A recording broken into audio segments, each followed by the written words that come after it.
Alô, galera! Alô, pessoal! Alô, moçada do CV10, alô, moçada do Verbo Divino. Eu estou aqui com meu amigo Braulio e estou com meu amigo Assis para a gente trocar uma rápida ideia sobre o concurso da UERJ do último final de semana. Ô, gente, olha só, eu antes de mais nada eu queria comentar com vocês sobre a procura por esse exame. A UERJ esse ano bateu 65 mil pessoas inscritas para esse primeiro exame. O que chama atenção é o fato de que nos últimos anos, principalmente de 2014 para cá, a procura caiu muito por conta da crise do estado do Rio de Janeiro, por conta até mesmo de falta de verba. Então, o interesse dos estudantes pela UERJ caiu bastante. Em 2015, até a própria Ana Malfacini comentou conosco, a UERJ teve 35 mil inscritos apenas, um número muito pequeno. O normal é 70, 80 mil. De 2017 para cá, um processo de recuperação começou a se observar e batemos 65 mil. E por que isso aconteceu? Na verdade, os alunos estão percebendo, né, a comunidade estudantil está percebendo, principalmente o valor da UERJ enquanto centro de pesquisa. A UERJ trabalhou muito nesses últimos tempos, a ideia de que, mais do que uma universidade, é um grande centro de pesquisas que contribui muito para o estado do Rio de Janeiro. E isso atraiu a galera, todo mundo está percebendo que vale a pena estudar lá, vale a pena estar dentro do grupo da UERJ. Então, o crescimento da UERJ realmente está diretamente ligado a esse fator. A outra coisa é o seguinte, só lembrar vocês que, dependendo do conceito que você tirou na prova de ontem, nós vamos ter uma outra oportunidade em setembro. No início de setembro, nós teremos um segundo exame de qualificação. Então, se a sua nota foi C, se a sua nota foi B, não interessa qual foi a sua nota, você vai tentar de novo em setembro, se assim desejar. Vai ter que pagar, todo o processo como se fosse um novo vestibular, mas você vai ter essa opção. E com um detalhe que eu acho que vale a pena chamar a atenção. A UERJ sempre fica com a melhor nota. Então, se você tirou B agora, e em setembro a sua nota por alguma razão cair, a UERJ vai considerar a maior nota, tá bom? Então vai pensando aí na possibilidade, vai discutindo com a família a possibilidade de fazer esse investimento novamente em setembro, agora tendo tido a experiência de ter feito a prova, acho que de repente é um bom caminho, né? Agora, eu estou aqui com o Braulio, que, né, já teve vários contatos com o UERJ já durante muitos anos. O Braulio, é interessante que as pessoas sempre comentam o seguinte: a segunda prova sempre é mais fácil. Não, a UERJ vai fazer a primeira prova difícil para forçar todo mundo a fazer o segundo exame. Eu percebo, pelo menos na área de geografia, de história, que isso não é verdade. Isso, na verdade, é um mito. O que você imagina sobre isso, Braulio? A segunda prova tende a ser mais fácil? Beleza, Wagner, beleza, Assis, rapaziada. Como você disse, isso é mito, né? Não tem garantia nenhuma. Pode ser que seja mais fácil, pode ser que seja mais difícil. Apostar nisso é uma grande bobagem. Fazer o melhor na primeira prova e depois, na segunda oportunidade, tentar fazer melhor ainda. E aí, como você colocou, fica com a melhor opção, com a melhor nota. Agora, apostar que vai ser melhor, mais fácil ou mais difícil, isso é bobagem, não cai nessa armadilha. Você já ouviu muito isso também, assim? Já ouvi bastante. A ideia também, só lembrando que você falou para o pessoal da área aqui, é que a gente tem a UERJ aqui em Resende, então já também uma proximidade boa para todos daqui, né? Também é assim mesmo, eu acho que a UERJ continua na sua batida certa, né, de botar a questão, saber que o aluno, se sabe o conteúdo, se ele sabe a fórmula, ele vai aplicar e vai se dar bem, né? A gente espera que todos tenham se dado bem. E o que você achou dessa prova? Se tantas outras provas da UERJ você já viu, da sua área, você achou que foi uma prova mais puxada, foi uma prova dentro do tradicional, apareceu algum assunto assim que não se esperava? O que você achou? Não, eu achei que foi dentro do tradicional. A UERJ, ela pega sempre os conteúdos que a gente tem. Se o aluno trabalhou isso no ensino médio, ele vai se dar bem ali. Você vê, nessa prova agora a gente teve uma questão de termometria, a gente teve uma questão de energia, tivemos uma questão de, logo o iniciozinho ali da corrente elétrica, né, da eletrodinâmica, e ele fechou com o momento e com o impulso, né? Foram as 5 questões difíceis que a gente tem. Claro que a gente espera, né, trabalha isso com os alunos, que na segunda agora talvez não se repita os conteúdos. Agora eu vou torcer e vou trabalhar mais para que caia lá uma dinâmica, né, caia umas leis de Newton ali, puxar uns bloquinhos para lá e para cá, principalmente o estudo do circuito, que não caiu nessa, e é tradicional na UERJ ter isso. Não caiu também, que eu esperava e sempre trabalhei isso com eles, a questão de ordem de grandeza, notação científica. É tradicional na UERJ que é isso. Eu acho que isso vem para a segunda parte. Legal, acho que legal. Essa dica é legal. Agora, a Flávia estava conversando comigo agora o seguinte, uma preocupação geral dos coordenadores e também de nós professores é o fato de que essa prova acontece antes de terminarmos o segundo trimestre, no caso aqui do verbo, antes do meio do ano. Então, muitos assuntos talvez não tenham sido trabalhados. Aconteceu contigo isso, assim, de ter caído assuntos que você ainda não abordou com o pessoal do terceiro? Com o pessoal do terceiro, porque já estão no terceiro, teve 2 assuntos ali que foi impulso e momento, que a gente não tinha visto, ele está dentro de um conteúdo para ser trabalhado lá na frente. Mas como esse material poliedro, ele fez o primeiro e o segundo ano com todo o material, né, todo o conteúdo, ele conhece o assunto. Não foi, digamos, aprofundado agora. Não foi trabalhado agora, mas ele sabe lá do primeiro ano, esse assunto tipo impulso e quantidade de movimento e momento, foi lá no primeiro ano. Né? Se ele voltou de lá. O terceiro ano é uma revisão, né, Cris? Aquilo que já foi visto no primeiro e no segundo ano. Tem coisa realmente que ele chega na prova, ele ainda não viu esse ano, mas ele já viu ele no primeiro ou viu no segundo. E você, Bruno, percebeu muito assunto ainda não trabalhado até agora? Não. Na parte de linguagens, né, eu vou falar um pouquinho sobre literatura. A Carla Simone poderia falar mais de português e a Ana só lá no final do ano para falar sobre redação.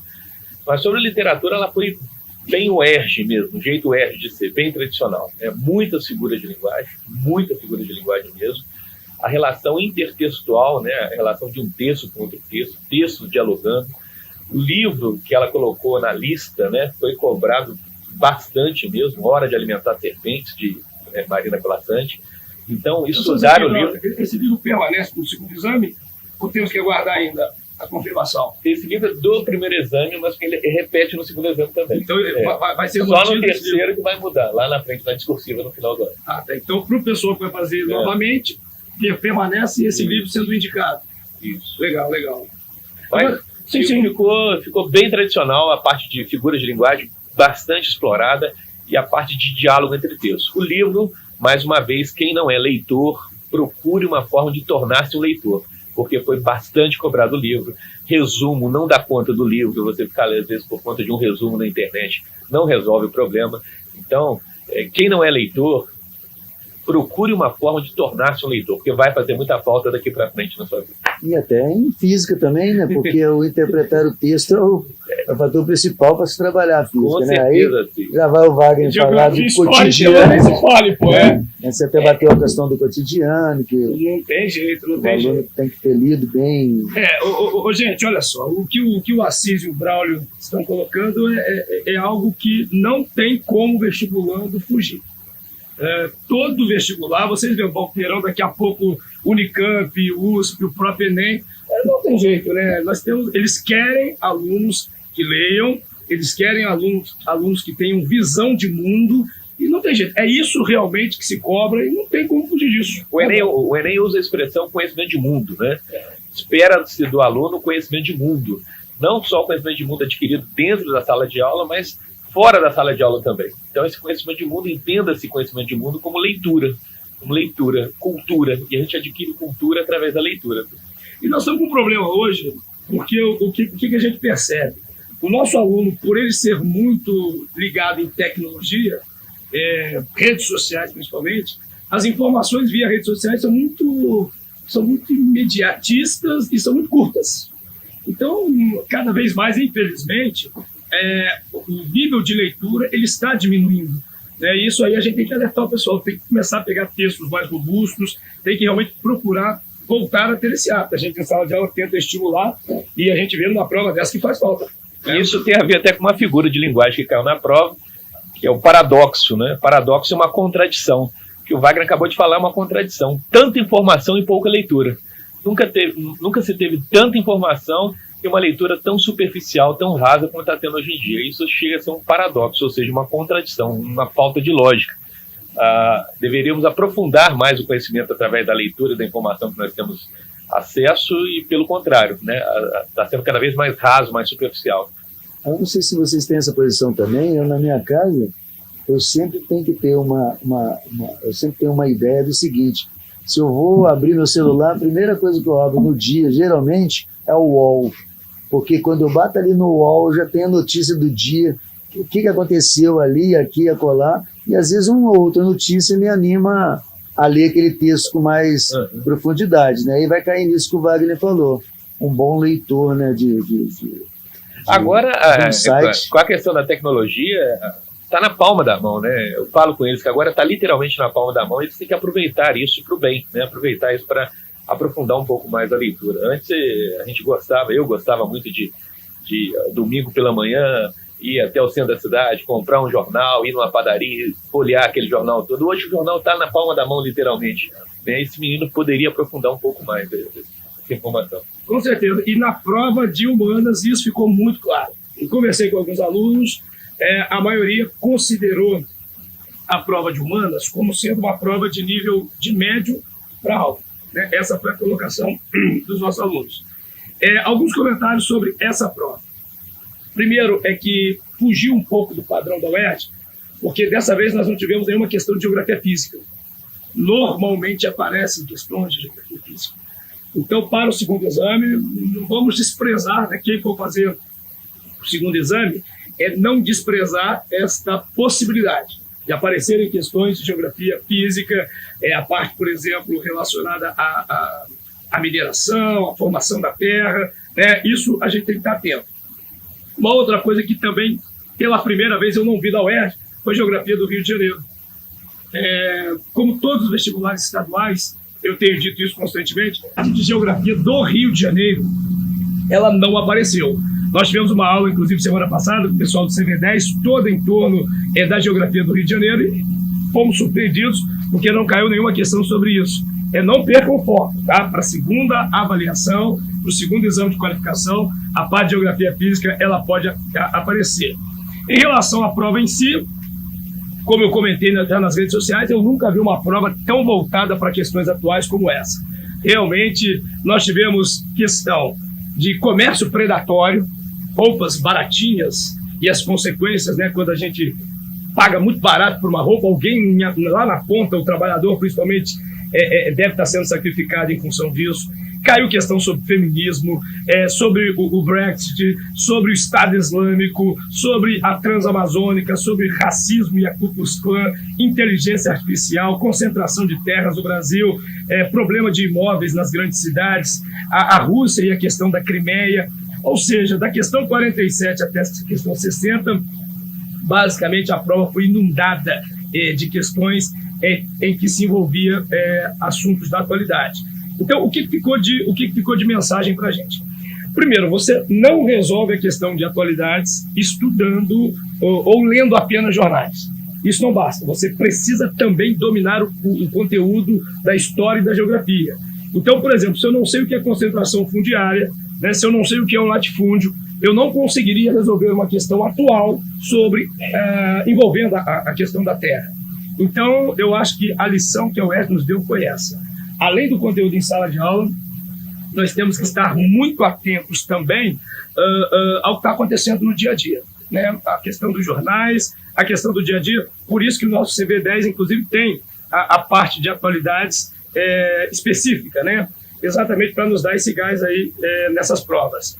Lembrando que as próximas provas também serão assim. Não adianta. A FUVEST, talvez não nesta proporção, mas nós vamos continuar tendo temas atuais sendo muito explorados. FUVEST, Unesp, a Unicamp, para quem vai tentar na região sul do Brasil, para quem vai tentar vestibular estadual em alguma outra região, deve ficar atento a isso, tá bom? Então isso eu acho que ficou muito claro. Agora, uma coisa nós temos que ter em mente. Essa prova, ela também não pode servir de base para o Enem, porque o presidente, ele já deixou muito claro que não há nenhuma parte, por parte do interesse dele, não há qualquer, digamos, intenção de que nós tenhamos um Enem, digamos, politizado. Como foi do ano passado, né, Wagner? Exato. O ano passado foi bem politizado mesmo. Então peraí, o professor, então quer dizer que a gente não precisa de atualidades? Quer dizer que a gente não precisa estudar o dia a dia do Brasil? Não, a gente precisa. Obrigado, o mordomo trouxe aqui água para nos servir nesse momento. Muito obrigado. Então, veja bem, a questão toda é a seguinte, pessoal. Nós não podemos imaginar que a prova do Enem não vai exigir temas atuais. Ela vai sim exigir temas atuais, porque isso é uma marca do Enem. A questão é que esses temas talvez sejam cobrados de uma maneira menos politizada. Então, vamos lá. Nós vamos falar alguma coisa, por exemplo, sobre a guerra entre Estados Unidos e China, que está acontecendo hoje, a guerra comercial. É até possível que esse tipo de tema apareça na prova. Mas, repito, sem que exista por trás das questões algum tipo de ideologia ou algum tipo, digamos, de foco político. Tá? E talvez, se houver algum tipo de ideologia, talvez seja diferente do que nós vimos até então.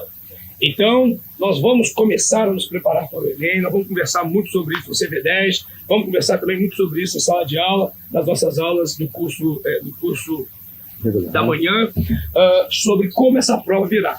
Eu, Ana, o Braulio, nós que somos da área de humanas, nós vamos discutir isso aí. Nós estamos tentando entender como virá essa prova para que vocês tenham o mínimo possível de surpresas. Tá bom? Agora, em relação ao ERG, eu acho que o ponto central é esse. Braulio, o que você quer falar mais sobre o ERG? Bom, Wagner, dentro do que você falou, eu acho que uma coisa importante, dentro daquilo que nós já falamos sobre leitura, alguns alunos, poucos, né, mas alguns alunos reclamando assim, de vocabulário. Eles têm muita dificuldade de vocabulário. Então, você falou de questão fundiária. Aí o menino, eu brinco na sala de aula que eu procuro falar algumas palavras mais difíceis dentro de sala de aula, para que quando chegar na prova o menino não levante o dedo. Professor, o que é fundiária? Aí agora ele já sabe o que é fundiária. É verdade. Essa questão de vocabulário, ela vem através da leitura, mais uma vez, reforçando a questão da leitura. Porque às vezes ele até sabe o conhecimento, mas esbarra na questão do vocabulário. Isso aí pode ser um problema, perdendo uma questão, uma prova tão concorrida como essa, você cai em muitas posições, isso não é bom. Então, pode ser um conceito a menos que você pode ter na hora da fechar. Então a dica está dada, ué. A dica está dada. Vamos ficar ligados nos jornais, vamos colar mais nas questões de atualidades, vamos ficar atentos aos conceitos e vamos partir para cima do vocabulário. Né? Cada palavrinha que você se deparar numa rede social, ou num livro, ou em sala de aula, grifa, né? E vamos tentar descobrir o que é aquilo. Assim, isso é estudar, né, Bruno? Isso é estudar. E a matemática, Cis? A matemática para a física, fala aí. Na física a gente vai precisar dessa matemática que a gente está falando, ele vai precisar trabalhar as unidades, né? Ele não pode misturar unidades, a gente já vem desde o primeiro ano, desde o 9º ano, já batendo isso com ele não pode misturar a unidade, e tem que fazer a conta corretamente.